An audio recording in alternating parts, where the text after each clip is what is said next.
नमस्कार दोस्तों, आपका स्वागत है जादौन क्लासेस में। आज हम बात करेंगे देश के वीर सपूत चंद्रशेखर आज़ाद के बारे में, जिन्होंने स्वतंत्रता दिलाने के लिए अपने जीवन का बलिदान दे दिया। सबसे पहले चंद्रशेखर आज़ाद जी को उनकी जयंती पर शत शत नमन। आइए शुरू करते हैं उनके दिए गए कुछ नारों के साथ ये क्लास। दुश्मन की गोलियों का सामना करेंगे, आज़ाद थे, आज़ाद हैं, आज़ाद रहेंगे। मैं ऐसे धर्म को मानता हूँ जो स्वतंत्रता, समानता और भाईचारा सिखाता है।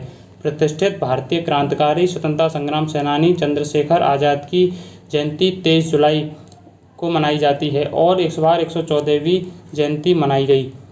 ये हम सभी जानते हैं कि चंद्रशेखर आज़ाद का नाम स्वतंत्रता संग्राम सेनानी, सामाजिक कार्यकर्ता और बलिदान से जुड़ा हुआ है और आज भी युवा पीढ़ी को प्रेरित करता है। आइए जानते हैं उनके जीवन के बारे में कुछ महत्वपूर्ण तथ्य।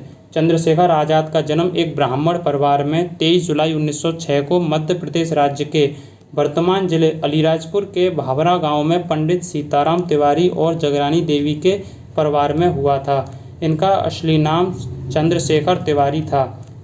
आज़ाद की मां उन्हें संस्कृत का विद्वान बनाना चाहती थीं, इसलिए उनके पिता ने उन्हें 15 साल की उम्र में पढ़ने के लिए वाराणसी के काशी विद्यापीठ भेज दिया। जब आज़ाद 1921 में स्वतंत्रता संग्राम में शामिल हुए तब वे मात्र 15 साल के थे और 1919 के जलियांवाला बाग हत्याकांड से बहुत आहत और परेशान हुए। 1921 में जब महात्मा गांधी ने असहयोग आंदोलन की शुरुआत की तो चंद्रशेखर आज़ाद ने इस क्रांतिकारी गतिविधि में सक्रिय रूप से भाग लिया। चंद्रशेखर आज़ाद को क्रांतिकारी गतिविधियों में भाग लेने के लिए पकड़ा गया और जब मजिस्ट्रेट ने उनसे उनका नाम पूछा तो उन्होंने अपना नाम आज़ाद और अपने पिता का नाम स्वतंत्रता बताया। उन्हें 15 कोड़ों की सज़ा सुनाई गई। चाबुक के हर प्रहार पर उन्होंने भारत माता की जय का नारा बुलंद आवाज़ में लगाया। तब से उनके नाम के आगे आज़ाद शब्द जुड़ गया और वे चंद्रशेखर आज़ाद के नाम से प्रसिद्ध हुए। 1922 में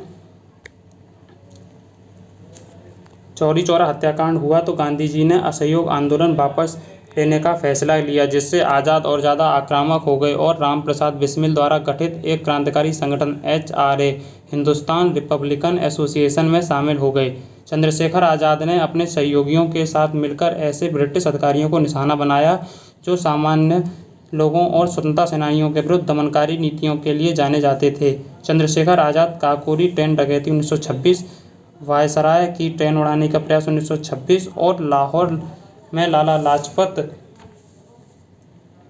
राय की मौत का बदला लेने के लिए सैंडर्स को गोली मारने जैसी घटनाओं में शामिल थे। चंद्रशेखर आज़ाद ने भगत सिंह और दूसरे लोगों के साथ मिलकर हिंदुस्तान समाजवादी प्रजातंत्र सभा का गठन किया, जिसका उद्देश्य भारत की आज़ादी के साथ भारत के भविष्य की प्रगति के लिए समाजवादी सिद्धांतों को लागू करना था। अपनी क्रांतिकारी गतिविधियों के चलते आज़ाद ब्रिटिश पुलिस के लिए एक जटिल समस्या बनकर सामने आए, जिससे निपटने के लिए ब्रिटिश सरकार ने उन्हें जिंदा या मुर्दा पकड़ने की कोशिश की। 27 फरवरी 1931 को चंद्रशेखर आज़ाद इलाहाबाद के अल्फ्रेड पार्क में अपने सहयोगियों से छुपकर मिलने गए। तभी उनके एक मुखबिर ने उनके साथ विश्वासघात किया और ब्रिटिश पुलिस को इसकी सूचना दे दी। पुलिस ने पार्क को चारों ओर से घेर लिया और चंद्रशेखर आज़ाद को आत्मसमर्पण का आदेश दिया।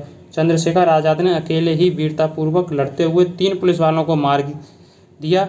अपनी पिस्तौल में एक गोली और पुलिस द्वारा घिरे होने के कारण भारत माता के वीर सपूत ने खुद को गोली मार ली और कभी जिंदा न पकड़े जाने की अपनी प्रतिज्ञा का पालन किया। इस सब घटना के बाद अल्फ्रेड पार्क का नाम बदलकर चंद्रशेखर आज़ाद पार्क रख दिया गया। Thank you for watching. Like, subscribe and share.